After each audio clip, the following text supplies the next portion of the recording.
For 10 consecutive years, she was the best-selling author, and also my wife. After her latest book Starry Sky became a huge hit, she announced her retirement from writing. At the book signing event, she held the microphone tightly, tears welling in her eyes. I dedicate this book to the memory of my lost youth. Her deep affection moved the entire internet, and countless fans were left in tears, but I sat in a high-end restaurant I had reserved 6 months in advance, tearing up the film adaptation contract she had always dreamed of, replacing it with a divorce agreement. Later, I left with style, heading across the ocean, while she searched for me in a frenzy. Chapter 1. When Chloe returned home, I had just sold my company shares. Kicking off her high heels, she complained, "Why are the lights off?" "I don't like it," I responded coldly. Chloe furrowed her brows, but didn't say much. It wasn't until she entered the kitchen and saw that dinner hadn't been prepared like usual that she pointed at the cold stove and scolded me. "William, what's wrong with you? Today is our 7th wedding anniversary. You couldn't even make dinner." "Why should I make dinner?" I countered. Perhaps my odd attitude triggered Chloe. With a slap, she threw her bag in my face. "William, are you giving me attitude? It's just a little late. I told you. Today is my new book signing event, and my last fan meeting before I retire. Are you asking me to leave all those fans behind just to have dinner with you? Does that sound right?" Not right.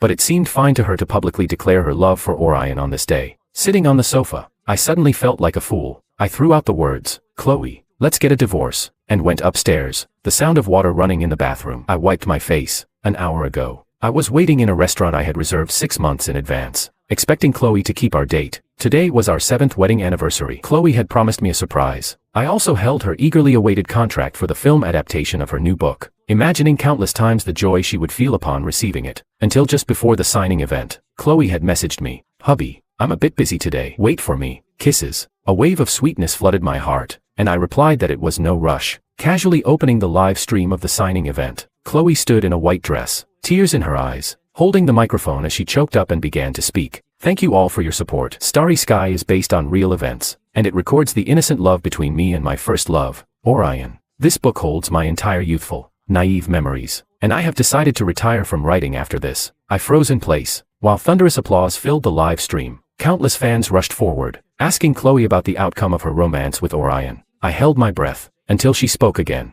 her eyes red. "My love left me when I was 18. I've missed him all these years." My heart shattered. I didn't even know how I made it back home. If Orion was her true love, what was I to her?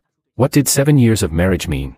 Chapter 2. After my shower, I started packing my things. I didn't know when, but Chloe had appeared in the bedroom. She looked at my actions, and for the first time, I saw a hint of panic in her usually calm eyes. She grabbed my hand and spoke. "Hubby, I know today's incident made you angry." I paused for a moment, and my movements came to a halt as well. Chloe continued, shaking my arm and acting coquettishly. "I was late for our anniversary. It's my fault. I even saved a signed copy of Starry Sky for you. Aren't you happy?" Looking at the book in Chloe's hands, with Starry Sky printed on the cover, I only felt mockery. On our wedding anniversary, she was reminiscing about her late first love, and now she was dragging me into it too. I pushed the book away, coldly saying, "You can keep the book for remembering Orion. I don't need it." Chloe's face turned pale instantly. She tried to say something, but I had already grabbed my luggage and walked toward the door. Seeing my resolute back, Chloe lost her temper. "William, are you done? Orion has been dead for so many years. Do you really need to argue with me every day over a dead person?" No, there was no need, but I knew that in Chloe's heart, Orion was never just a person who had died years ago. His habits, his hobbies, every word he said, every expression he made, they were always present in our life. After 7 years, I thought I had finally warmed Chloe's heart, but I never imagined that in the deepest corner of her heart, the person she still longed for was Orion. Since in this 3-person relationship, I had always been the one excluded. Fine, I would step out. Chloe was also furious with my silence. She threw our wedding photo from upstairs at my feet, as if venting her frustration. "Fine, you go. If you're leaving, don't come back. Tomorrow, we're going to the civil affairs office to divorce." On the desolate street, I dragged my luggage, walking alone. I couldn't help but think about the past between Chloe, Orion, and me. I knew Chloe had a deceased first love. Orion had been a huge part of her youth. Almost from start to finish, they went to school together, painted together in art studios, and shared their innermost feelings, until Chloe's 18th birthday, when Orion missed her coming-of-age ceremony because of an important art competition. That day, Chloe had an enormous argument with Orion, even saying that if he couldn't come back in time, they'd break up. In a desperate attempt to make it back, Orion risked crossing the railway tracks, only to be struck by a train that had unexpectedly arrived. The speeding train left no trace of Orion's body. Chloe was devastated, even trying to commit suicide by lying on the tracks. When Chloe's parents brought her to the hospital, I happened to be interning in the psychiatry department. To cure Chloe, I spent nearly every day and night in the hospital. In the end, Chloe finally opened up and we developed feelings that went beyond the doctor-patient relationship. When Chloe shyly handed me her short story and confessed her love, I hesitated, but love won over reason, and I accepted her confession. Chloe had a dream of being in the film industry. She always hoped her works would make it to the big screen. For Chloe, I gave up my passion for medicine and invested in a film company. I had always believed that my relationship with Chloe was unshakable, but today, I realized how ridiculous I was. My phone rang in my pocket. It was a call from my godmother. "William, you really sold the film company. That was your life's work. I asked you to sell it and move abroad with us, but you refused." "Why suddenly? If I want to sell it, I'll sell it," I interrupted my godmother. "Godmother, I want to move abroad." There was a brief pause on the other end of the line, and then she became ecstatic. "William, you finally figured it out. That's wonderful. When will you come?" "I'll be going back to China next month." "How about tomorrow?" "I'll book the flight." After booking my flight, I spent the night at a nearby hotel. Chloe didn't call me. Instead, she posted on Twitter. I glanced at it. She was at the school Orion once attended. She had taken a photo with Orion's teacher, captioned, "The best teacher in the world." In the background of their photo, there was a large landscape painting hanging. I recognized it immediately. It was Orion's final painting. Not only did she publicly declare her love for Orion on our wedding anniversary, but after our fight, she was casually visiting Orion's mentor. Even though I knew that in Chloe's heart, I meant nothing. Seeing that post still made me sneer. Something inside me shattered. I threw my phone aside and buried my head in the pillow, falling into a deep sleep. Chapter 3. I was awakened by the frantic ringing of my phone. It was Chloe's best friend calling. "William, Chloe's drunk. Can you come and pick her up?" Without a second thought, I declined. "I'm not going." Chloe's best friend immediately panicked. "William, what kind of person are you? Do you even know that Chloe sold the rights to Starry Sky at a low price just so your company could run smoothly?" "Yes, she said those things in front of the media, but she did it to make a quick sale. Chloe has worked so hard for you, and you're treating her like this. I'm really heartbroken for her." I was stunned. Chloe sold the rights to Starry Sky at a low price to help my company. How did I not know this? Then, I remembered the film adaptation contract I had prepared for Chloe that day, and I found it all to be so ridiculous. You can think whatever you want. Anyway, Chloe and I are done. I hung up the phone, but after some thought, I felt like I should at least clear things up with Chloe. I took a taxi to the bar Chloe's friend had mentioned. True enough, Chloe was slumped in a booth, completely drunk. As soon as she saw me, her eyes turned red, and she threw herself into my arms, saying, "Hubby, you're finally here." Chloe nuzzled against me like a little kitten. Her affectionate gestures and dependent words made it hard for me to push her away. I couldn't help but think, maybe everything really was a misunderstanding. But the next second, Chloe wrapped her arms around my neck, and tears began to fall onto my clothes. "Orion, you're finally here. I thought you were angry with me and wouldn't come back. I got all your paintings from the teacher, and I've raised the money for your exhibition. You won't have to worry about no one seeing your work anymore. I'm going to hang your paintings all over the city. I want the whole world to know that Orion is the greatest artist." My body froze, and when I reached out to touch Chloe, my hand just dropped, because I couldn't paint. The one who loved painting was Orion. I still helped Chloe back to our home. Like usual, I helped her take off her coat and shoes, then carefully wiped her face with a towel. When I went to unfasten her bra, Chloe, who had been semi-conscious, suddenly snapped awake. She stared at me warily and said, "What are you going to do?" "I'm telling you, I'm Orion's girlfriend, and I won't be with you. If you come any closer, I'll call the police." My hand froze in midair, but the next second, Chloe suddenly collapsed onto the bed behind her, falling into a deep sleep. It dawned on me that everything just now was just her drunken rant, but what no one knew was that even after 7 years of marriage to Chloe, I had never touched her, not even a single finger, because she always said she wasn't ready. But now, it was clear, she wasn't just not ready. She had someone else in her heart, and that was why she couldn't accept anyone else. Looking at Chloe's peaceful sleeping face and hearing her mumble Orion's name, I knew it was time for me to leave. I took out the divorce papers I had printed long ago, placed them on the bedside table in the most obvious spot, and quietly closed the door behind me as I left. However, while waiting at the airport, I still saw the large headline trending on social media. Famous author holds art exhibition for deceased lover. 8 years of devoted love unchanged. The glaring headline felt like a slap to the face, but I didn't feel anything. I simply pulled out my SIM card and threw it in the trash. Even before I discarded the card,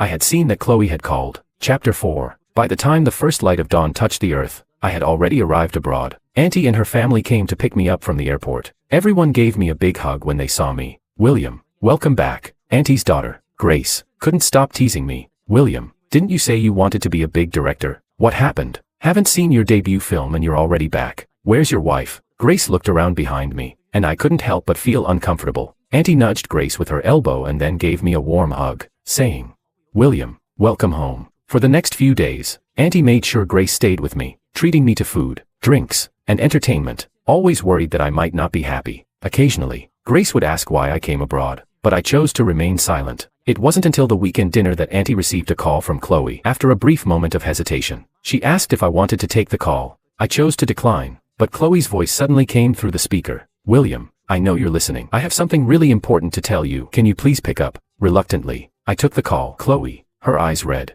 asked me, "William, why did you leave without a word?" Her question left me speechless, and after a moment of silence, I reminded Chloe, "We're getting a divorce." Chloe immediately shook her head, like a child. "No, I don't agree. We can't divorce." I remained silent, but Chloe seemed anxious on the other end of the line. "William, did you hear something? Those are all lies. It's just the reporters making things up. Please listen to me and let me explain." There was nothing to explain. Some things had already become a foregone conclusion, and no matter how much I tried to deceive myself, I couldn't hide it anymore. I calmly told Chloe, "The divorce papers are on the bedside table. Sign them and let me know." Without waiting for her to say anything else, I ended the call. I handed the phone back to Auntie and saw the news of Chloe and Orion all over the place. How laughable. She could explain things to me while still reminiscing about her love for someone else. There was no pain in my chest. I thought to myself that I must have become numb to her lies. As expected, Grace eventually figured out what was going on between me and Chloe. After the family dinner, she asked if I wanted to work at her company. I declined, saying I wasn't interested. I wasn't the type of person with grand ambitions. The reason I started that film company was all because of Chloe. Now that I was apart from her, I had no interest in pursuing anything else. Grace's eyes, however, flashed with a mischievous glint. "Next month, there's the world model competition, and our company has secured a spot. Are you sure you don't want to come?" My eyes lit up. I had always loved models, to the point of losing track of time when I was at it. I had won countless awards during college. Years ago, when Auntie invited me to come abroad, it was because the modeling clubs abroad were starting to take shape, and she believed I could make a big impact in the field. But for Chloe's sake, I had given up on my dream and devoted myself to being by her side. In the end, all I got was her deep betrayal. Now, this rare opportunity was in front of me, and I didn't want to let it slip away. I immediately accepted Grace's offer. After years of not touching models, I thought I'd be rusty, but to my surprise, the muscle memory still remained. After just a little training, I was able to get back into the groove of it. There were voices of doubt, but Grace blocked them all. She said, "William has been specializing in this for many years. I believe in him." Soon, the day of the competition arrived. In the waiting room, I nervously adjusted my breathing, and Grace, with her fists clenched, handed me my favorite drink. "Good luck, William. You've got this." With her encouragement, I stepped onto the battleground I hadn't faced in 10 years, and then I won the championship. Thunderous applause erupted throughout the arena, and everyone gathered around me. Even Grace's eyes filled with tears. Amidst the congratulatory shouts, I spotted a familiar figure. It was Chloe. When she saw that I had won, she immediately rushed to the stage, wanting to give me a big hug. I dodged her. The move made Chloe feel hurt, but soon, she composed herself, a bright smile on her face as she congratulated me. "William, congratulations on winning the championship." "Thanks," I said flatly. After expressing my gratitude, I turned to leave, but Chloe stopped me and quietly asked, "William, when are you coming back with me?" "Come back?" I had never considered that question, but seeing the hope in Chloe's eyes, I still found it somewhat laughable. "I'm not coming back," I said. "I've already told you. I want a divorce." Chloe grew anxious. "William, I know you're angry, but haven't you been upset for long enough? Even if you're unhappy with me, surely that anger has been vented by now, right? Come on, let's go back together. Let's go back to the way things were, just like before." Chapter 5, A Temper Tantrum. So, all my disappointment and sadness were nothing more than a temper tantrum in Chloe's eyes. I suddenly found it ridiculously laughable, and shook off Chloe's hand, saying each word clearly. "I'm not throwing a tantrum. I'm serious. Since you can't forget Orion so easily, I'll step aside. From now on, you can freely memorialize him without anyone getting in your way." But Chloe refused to let go of my hand. Under the spotlight, someone recognized her and started taking pictures like crazy. The microphone was shoved in front of her face. "Chloe, are you the author of Starry Sky? Didn't you say before that you were going to stop writing in memory of your late lover? Who is this man? Do you have a new lover? What does Orion mean to you?" One question after another struck like thunder, and Chloe couldn't answer any of them. Seeing her face turning red, I suddenly found everything utterly ironic. I let out a cold laugh and walked off the stage alone. But these reporters were more persistent than I expected. When they couldn't get any answers from Chloe, they shoved the microphone in my face, firing questions that were brutally sharp. "Mr. William, are you the third party in Chloe and Orion's relationship? Why are you ruining their relationship? Fighting for the love of a deceased person. Don't you feel any guilt?" I glanced at Chloe beside me, her lips tightly pressed together, not a word of explanation escaping her. She let the malicious speculations drown me. Finally, it was Grace. Unable to stand it anymore, who pushed through the crowd to stand by my side and block all the ill-intentioned questions. What are you all saying? William and Chloe are legally married. They've been married for 7 years. As for that Orion, I've never heard of him. Even if there was a third party, it would be him. Grace's words immediately shifted the attention, and all eyes turned to Chloe. Under everyone's gaze, Chloe couldn't lie anymore and had to admit our relationship.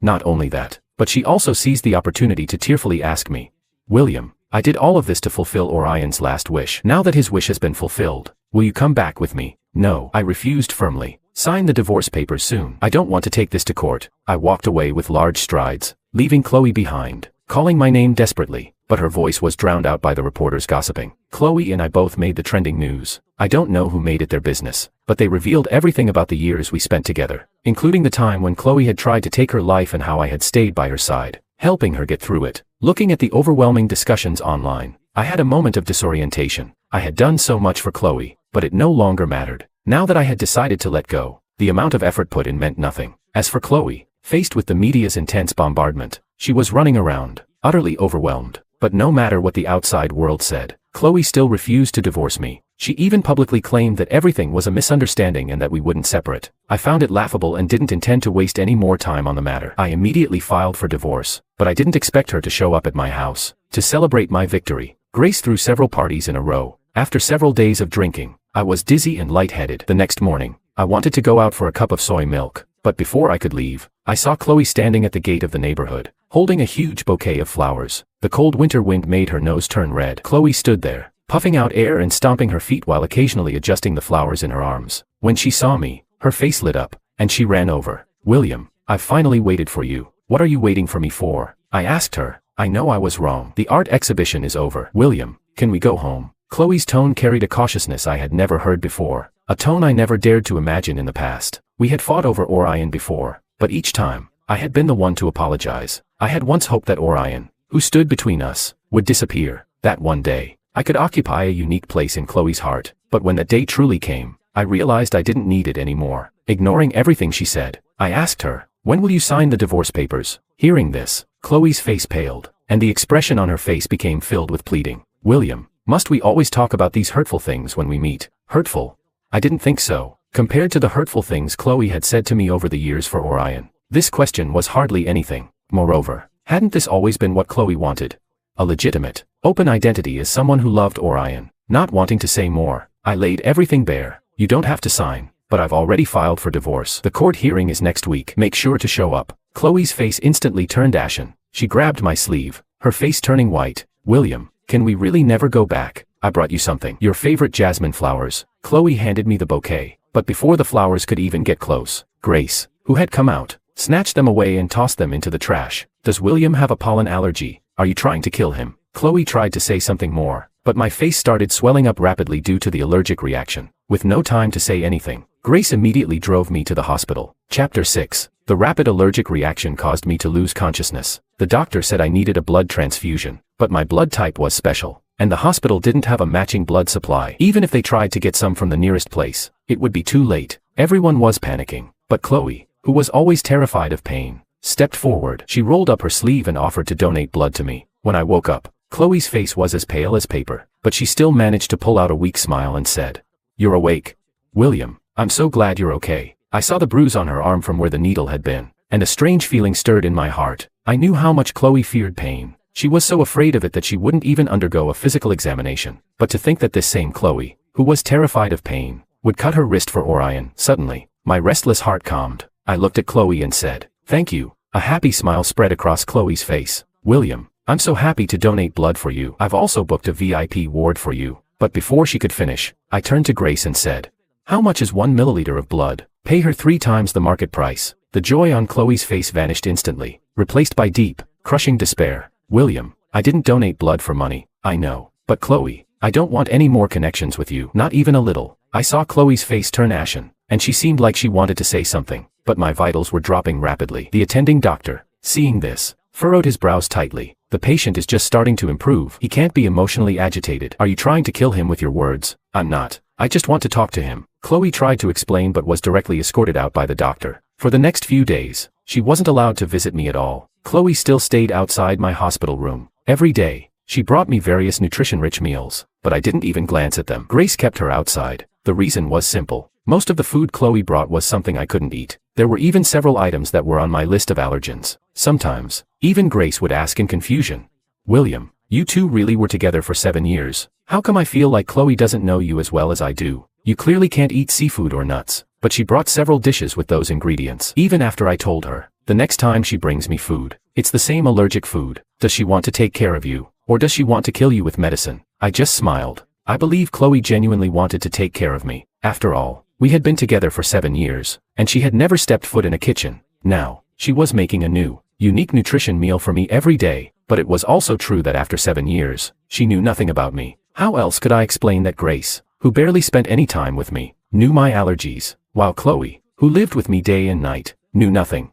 I thought back to the past, when every year on Orion's anniversary, Chloe would carefully prepare offerings, repeatedly reminding the store what could and couldn't be included. Once, the store was too busy and forgot her instructions, and she flew into a rage, immediately filing a complaint against them. Love and indifference were so clear, but it didn't matter anymore, because I no longer loved her. What did it matter if Chloe remembered my allergies or treated me well?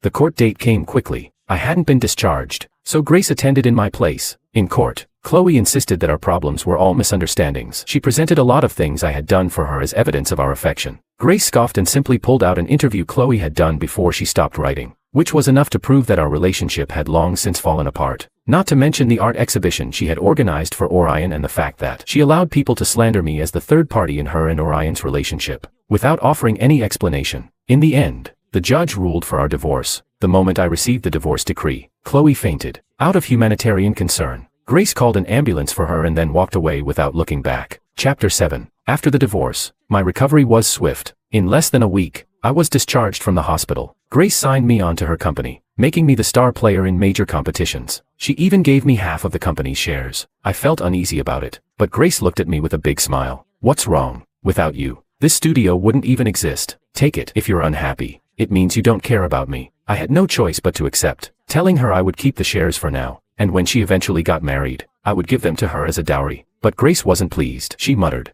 "Who wants to get married? I don't want to get married. If I do, it has to be two." Her words were lost in the wind, but I understood Grace's feelings. Still, after my last relationship, I had been so hurt by Chloe that I needed time to heal my wounds. I also needed to clear some space in my heart, so that someone better could come in. In the following days, Grace and I didn't bring up any talk of romance. I focused entirely on the competitions, winning one world-class award after another. Along the way, I even broke several world records. In every competition, Grace was by my side. Her pockets seemed like Doraemon's, always pulling out things I loved. Through our joint efforts, the small club we once started had grown into a listed corporation. Our names, mine and Grace's, were printed on all kinds of promotional materials, and we became well known around the world. Another year's world championship arrived, and I broke my own record with a first-place finish. On the podium, I saw a familiar figure in the audience. It was Chloe. For more than a year, she had attended almost every one of my competitions. She even helped me analyze my strengths and weaknesses, as well as those of my competitors. Before this, Chloe had shown no interest in model design. She had even once scorned my hobbies, saying to my face that only people like Orion, who used a paintbrush to express their love for the world, understood what art was. What I did was nothing more than childish play. Now, she had taken up her pen, which she had held for many years, and was summarizing various strategies for me. Yet all I felt was annoyance. I didn't even glance at the thick piles of notes. I stuffed them all into the trash can.